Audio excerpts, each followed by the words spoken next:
All right, so we are recording now. We're going to talk specifically about assessments within the online environment. And uh, the first thing that I'll put out there is that, traditionally, when we think of assessments, it's quizzes, it's tests. And my own professional opinion is that even in traditional face-to-face, we underutilize what could be done from an assessment perspective. There are plenty of our colleagues that use the traditional formats, and they may in fact be using the same quiz or the same tests from 30 years prior, depending on the discipline. And unfortunately, even though the research is pretty clear, we utilize a lot of the same strategies that have been proven largely ineffective. Again, depending on the discipline, it changes. I mean, there are some disciplines where, yes, students really need to know facts and figures. They need to know formulas. They need to know laws. It's very, very specific. But, if you think of something like multiple choice, by and large, can be a guessing game, and a student can prove that they know something by just guessing, a 25% chance at something. So that's not always the best thing. Plus, my concern is that, granted they know it now, but 3 weeks from now, will they know the information? 2 months from now, when they're starting their brand new job at 90K, are they going to know the information well enough to make the right decisions? Say, for instance, in an operating room, not that they're going to be in an operating room, but in a position administratively perhaps, or leadership wise. So a lot of that has carried over into the online environment, especially from February to March of this year. So many faculty were thrown into the online environment. They're teaching asynchronously, they're teaching remotely, they're teaching hybrid, and they've carried over a lot of that,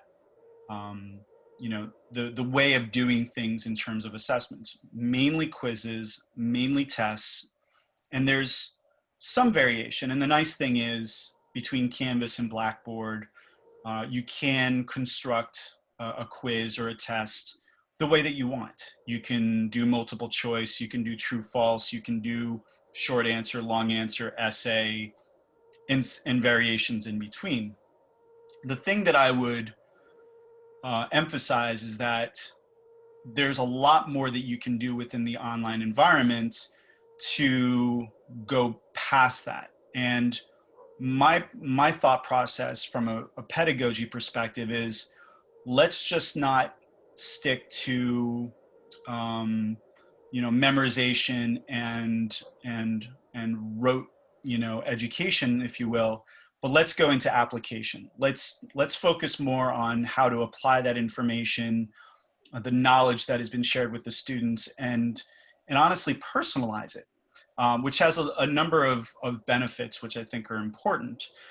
So looking at the online environment and looking at what we have in front of us in terms of, the LMS and the different strategies that we can use, we can construct better tests and better quizzes that tap into the reality that is online learning.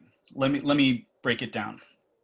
So when you're giving a student a quiz or a test in the online environment, whether it's remote or asynchronous, so if they're doing it in their own time, who knows what they're doing. If you're doing it remote, you only see what you see if their camera is on. And they don't have to have the camera on. They could have an avatar, they could have their initials. Obviously, faculty sometimes will try to do, lockdown browser or whatever. But I believe in relieving all of that stress and just saying, look, assume that they're going to look at their textbook. They're going to look at their notes. They're going to send messages to their classmates. Once you make peace with that, it makes the experience a lot better, because then you can construct a quiz or a test that asks them to go a step further and to apply things. Now, granted, if you're gonna do an online test that is multiple choice, you're not going to get a real picture of whether or not they know the information, because they can just look it up. They can just either look it up or contact another student, because they have this really cool thing called a phone, and they have access to the entire world. I have one instance which I found out about recently, where the student reached out to the author of the textbook and got the answer from them directly and then used it in their test. Students are pretty brilliant at times, sometimes for the wrong reasons, but that's how easy it is. And so if we assume that they're going to be looking at things, then it behooves us to personalize the questions. So let me give you an example. Given the new protocols, I'll use my discipline now, given the new protocols for hospitality in New York State, how would you as a leader within the management team of the restaurant train your staff to deliver the best possible dining experience? So what that does as a question is it makes it very personal to them, and it requires them to put themselves into the answer. That's a little bit harder to copy and paste, and that's very specific to New York State. That's very specific to the person and their experience. So when the professor's reading the answer, they're going to say, why does this say Ohio? That's not going to make sense. Or the example that I used previously, when I was a young girl, but then again, it could be a male student. But what I'm saying is, you get to know the voice of the student, and whether or not they've actually answered the question or if they just copy and pasted it from some website. So I think we can go beyond what is traditional. And I think we just have to be comfortable with doing things a different way. If you, as a professor, have always used, multiple choice and true, false, and matching for most of your quizzes and tests to tell whether or not they know the information, you can still do that, but I just wouldn't put as much weight into it. And I would assume that they're getting the information from somewhere else.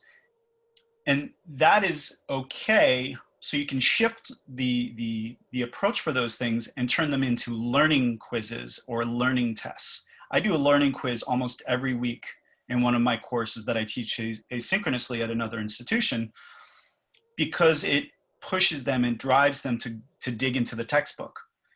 So if I assume that they're going to look at the textbook, I make it part of the process. I say, look at the textbook, look at the videos, read what you've read, listen to the podcast, and then use that information to answer the questions in the quiz. Because a lot of times they're not going to read the textbook anyway, depending on the discipline. But if you give them an incentive to do that, then it seems to work a little bit better. So I'll stop there for a second. Any reactions, Glenn, John, to that? Any of that?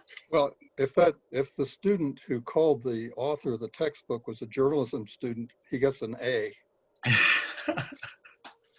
You like that, right? I do. That's right. That's right in there with going to the cocktail party a day late and giving your clever remark to the empty room. This is Glenn Damien taught me in one swoop that I have to react quickly when we're doing things online. You want to give the response right away while the conversation's still going on. So, I've had to up my game. But yeah. I thought that was very clever that the student called the author of the textbook, and that would be the ultimate source. I mean, if you're going to get the real goods, that's a good way to do it. I would hire that person to be my reporter. But I get your point. Yeah. Usually that's a pretty good analogy. Well, it's like the apocryphal story of the philosophy professor who writes the final exam on the blackboard, and it's one question. It says, "What is courage?" And the kid in the front row opens his book, writes something very quickly, and hands it into the professor, and it said, "This is," and he got an A. Yeah. Right? That's the same principle. You got to give the kid credit for ingenuity. Oh, yeah. From my perspective and what I've seen, the idea of trying to give a closed book timed exam in a remote setting is you're just asking for trouble.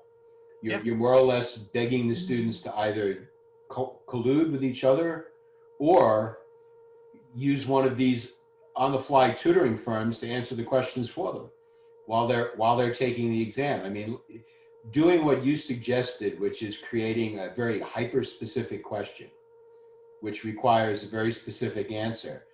Sure, the students could still collude, but if it's in some sort of an essay format, the students probably know enough not to collude because their answers will sound too much the same.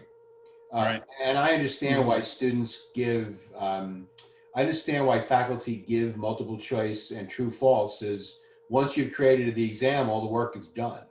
Right. Marking those exams takes a minute. You know, you run them through the Scantron, or if it's electronic, the grade is calculated in Blackboard or in Canvas. Creating essay questions is easy. Grading them is really hard.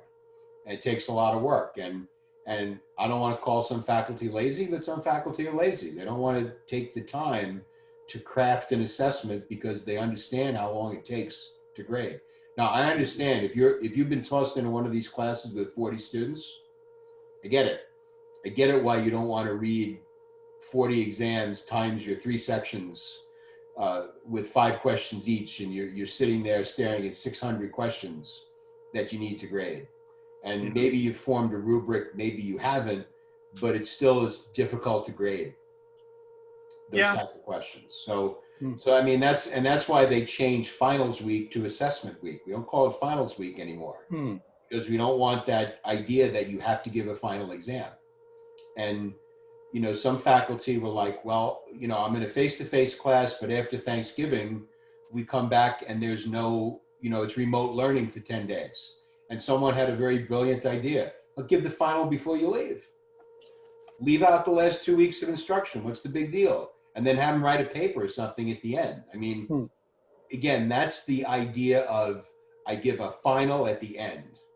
And that's been so ingrained into us that you're not going to, you wouldn't even dawn on you to give that test 2 weeks early. And then maybe figure out some other casual way to do the last couple of weeks. So if you want to give it face-to-face, well, hand it out in class while we're still here. Don't wait till, quote, finals week or assessment. It's a really good point. And I see what's funny on my end is I essentially have stopped doing final exams in the last couple of weeks. And instead, that's when they present their final project.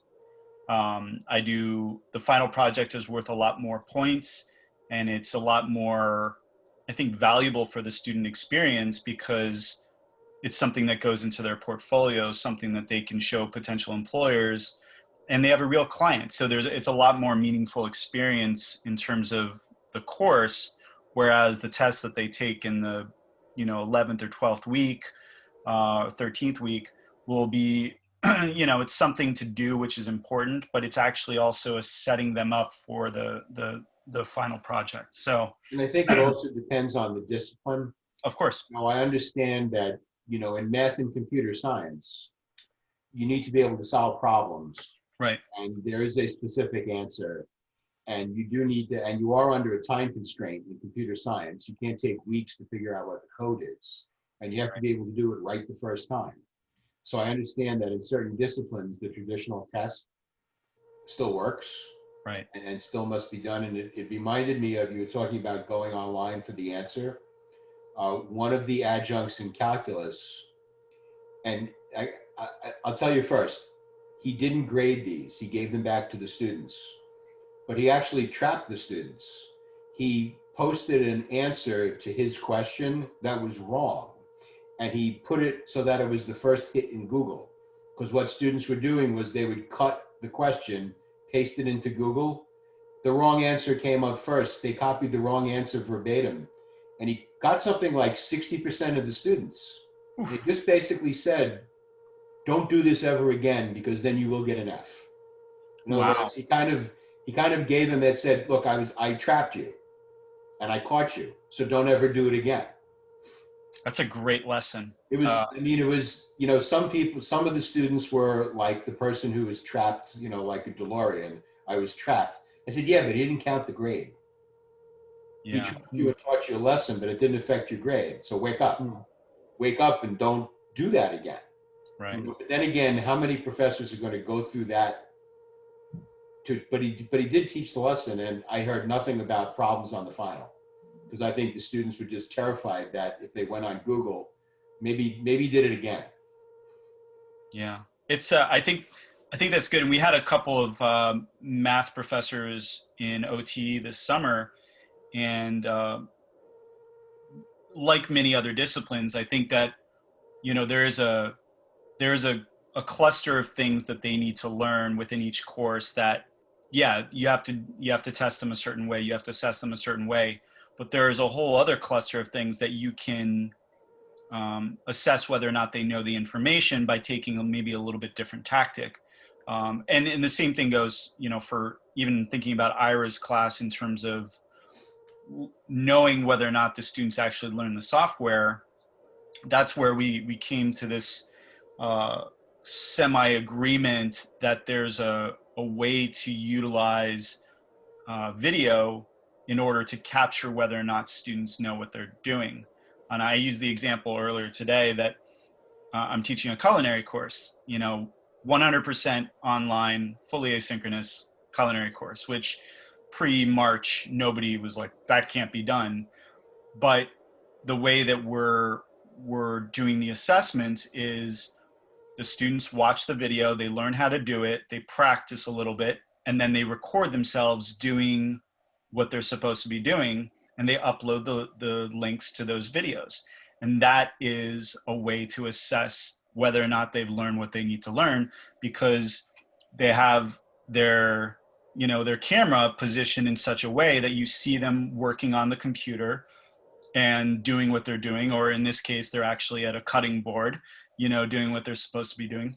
But that was one of the solutions we came up with the math professors, is that you can set up the camera, watching the keyboard and watching the screen so that you can see the students solving the problem. And even if it takes them 17 takes, that's fine, because they're learning by doing, and they're making mistakes, and they're not coming up with what's the right answer. And most math professors that I know give partial credit even if you don't come out to the right answer at the end, because you might have just missed this little tiny step, and that's where the learning opportunity is. But if you get the right answer, you have the video footage, and that's what you upload. And that's what I tell you, to show your work. Yeah. And I think it's a very simple solution that not enough professors use. Again, because it's hard to do that. It takes a lot of time. It's work. To be honest though, I just gave an assignment to my culinary students today, and I said, the assignment's on herbs. It's they're learning about herbs. Great. And the assignment was, and originally I started, it was going to be a one-page paper. And I was like, this doesn't have to be a one-page paper. I said, you can either write a one-page paper, or you can record up to a 5-minute video talking about your relationship with herbs, 3 herbs, basil, whatever, and just talking about, when you were exposed to it first and how you've used it, and if you like it within certain dishes or whatever. But for me to watch a video for a couple minutes versus grading a one-page paper, that's actually easier for me. So if I'm a math professor, looking at a student solve the problem, maybe that's easier than me trying to figure out whether or not they did it correctly and looking at just the document. I don't know. That's my thought. Yeah. John, how do you do your assessments in journalism? I'm sure it's all writing assignments, correct? Well, it depends on the course. I did an opinion writing course last term. There was a lot of writing of every kind of thing that's going to go on they had to write things that they would, but did not. They wrote them with the idea that here's an op-ed piece that could be submitted to the New York Times using New York Times standards. Here's a letter to the editor of the New York Times of the length and sort that the Times says they're interested in. Here's a film or dance review. Each of the different kinds of opinion things, and so that was a lot of writing. In the copy editing course, there's of course there's typically a lot of editing of stories that are, they're made up stories that are full of errors. You see how many errors they could find. But what the one of the main things that I do is have the students read the New York Times every day. You get a subscription for $1 a week, student subscription, and they have to find at least one editing lapse every week in the time. I've had students find 5 editing errors on the front page of one day of the time, and then they have to read the paper and and and tell me which stories they thought the most significant and why. So this is news judge. But but um, but one of the things I thought of when Damien was talking a few minutes ago, and you're both talking, that editing, especially copy editing, where you go into the office and you never know what variety of stories are going to be given to edit on a given day. They just keep coming at you. Whoever is up, they say, I'm up, I finished my story, and they throw you another story, and it could be about anything. So you can't know everything about everything. And so the the the trick with teaching copy editors, and I think it applies to a lot of things, is not to cram the students' heads full of stuff, but to teach the students how to go find stuff themselves. And one of the things we emphasize is a style book and a dictionary. And I tell them, you know, never pretend to know anything you don't. Develop a keen sense of doubt. When you encounter a word, you got to be able to discern, am I sure, damn sure I know? I mean, this is St. John's, I'm sorry, but we're home, it's okay. Are you darn sure you, sorry, it's just a joke. It's a Vincentian joke. Are you sure, bulletproof sure that you know how to spell this word or what it means? Or are you just pretty sure? And if that word goes through your hands onto the air or onto the printed page and you weren't sure, you just lied to your readers or listeners because they depend on you to get it right. You're the gatekeeper. So it's a whole combination of things, but it's really different for a copy editor because what I try to emphasize is you have to know how to find things fast. You have to know, call the author of the textbook. You know, I have it, it's every exam I give is open style book, open dictionary. And if they don't look it up, they're wrong. I give them like, here are 40 words. What do they mean? And they guess. And I grade these things. Here's somebody missed half of them. It was open dictionary. Well, you failed. All you had to do is look it up. That's what I'm trying to tell you. So it's somewhat of a different approach. With you want people to look stuff up. You want people to find things. So I've overstayed my welcome. No, You get what the I love idea. about that is it really ties into this idea of being, authentic work. The authentic nature of how we teach. The reality is, in most of our disciplines, in most of our jobs, students, when they graduate and they become professionals, they're going to have the ability to look in an AP guide. They're going to have the ability to look up a formula. They're going to be able to call somebody to get the right information. Sure. And they're not going to always need to know it from memory. Obviously, it helps to know the keystrokes on a particular software program. A few things, yeah. But I think there's a difference between what they need to know, just within their skull, and it should never leave, versus preparing them to be able to access that information when they need it to do whatever they need to do. And I think I think we get stuck as educators sometimes in the wrong I don't know if it's the wrong priorities, but I think we're just off sometimes as we look at those assessments. If the learning objective is one thing, and we develop, we provide them content, and then we develop learning activities, and then there's assessments that tie back to that learning objective, then that's great. But if the learning objective is to memorize and to know certain things, that's also fine. But they can't be expected to memorize an entire encyclopedia. So I Sure. think that conversation has You to got it. happen at some point. Yeah, that's it. That's it.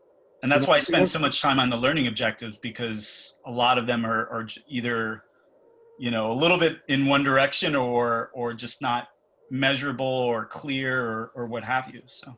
And I think one of the problems with doing remote assessment, I remember when I used to teach corporate finance, I would tell the students for the exams, look, the exam is closed book, but you can write anything you want on a 3x5 index card and bring it with you. And I suspect most of them would write formulas, whatever, because do I expect them to memorize the formulas? No. But do I expect them to have access to everything ever written by mankind? No. And I don't want to have access to that either. And kind of in a remote, you can't limit that. In a remote environment, either it's you give them nothing or you give them everything. Yeah. Well, the balance, I'm sorry, Glenn. No, the balance in my course, and the copy, let's take copy editing. It's open style book, it's open dictionary, but it's closed textbook. Because in the textbook, there are lists of things. And I say, I'm sorry to have to ask you to do this, but it's very important. It's very important that you know that there's only one thing that the United States government constitutionally can keep you from publishing. And you have to know every word of this, because these are the words the Supreme Court used in the Pentagon Papers.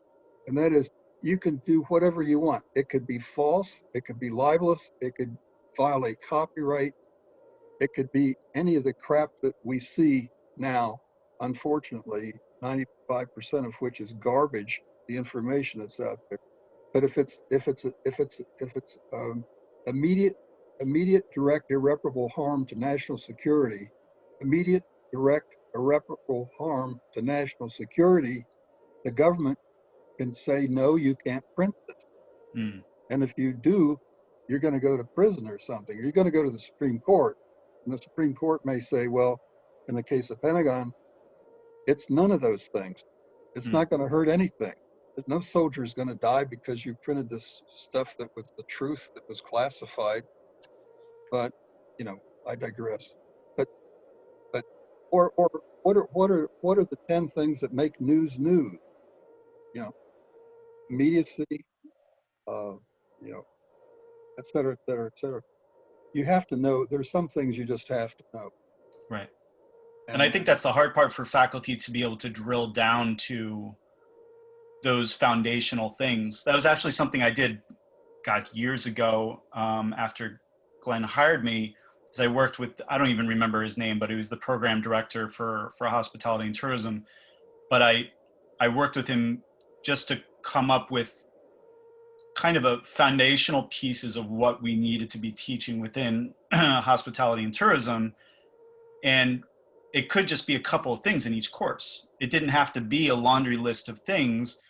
And if those are the things that you really need to have the students walk away with, then how do you build a course around that? And, I think that's a different conversation. I love the example of the index card, because I would want to have a conversation with the students. Why did you put what you put on that index card? Right. What was the decision making that went into choosing those specific things, whether it be formulas or definitions or keywords or whatever it was, because that's a skill in itself. Knowing what to put on that index card. That's the academic answer to the editor's news judgment of what story you're going to lead the front page with. What are the 10 most important stories of the week, and what order, and why do you say that?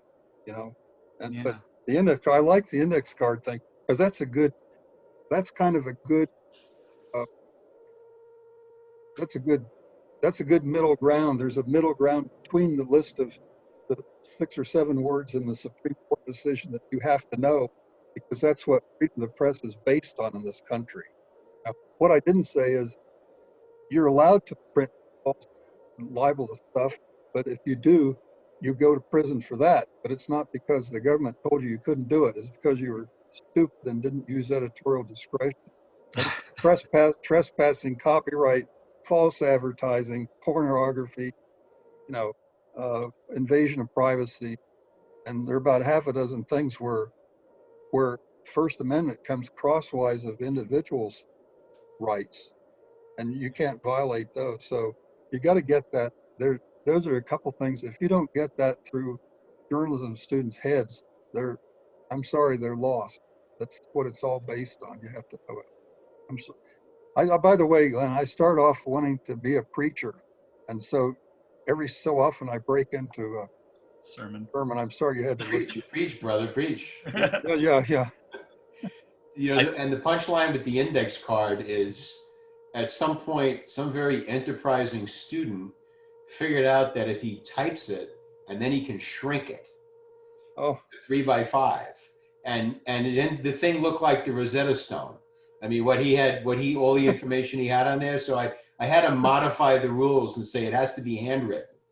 So yeah, I was gonna say, you're going to run on, can we find the finest point pen ever made so he can fit? And I told the students, I said, you're worried about fitting more in, as Damien said, worry about what you're putting on there rather than putting everything on there. That's right. The student walks in with a microfiche and a magnifying That's essentially glass. what it looked like, what he had. You say, I underestimated the visual acuity of the typical 20-year-old. Yeah, you can grow up to be, read it. you can grow up to be editor of the Oxford English Dictionary. You know? Oh, well, mine came with the magnifying glass.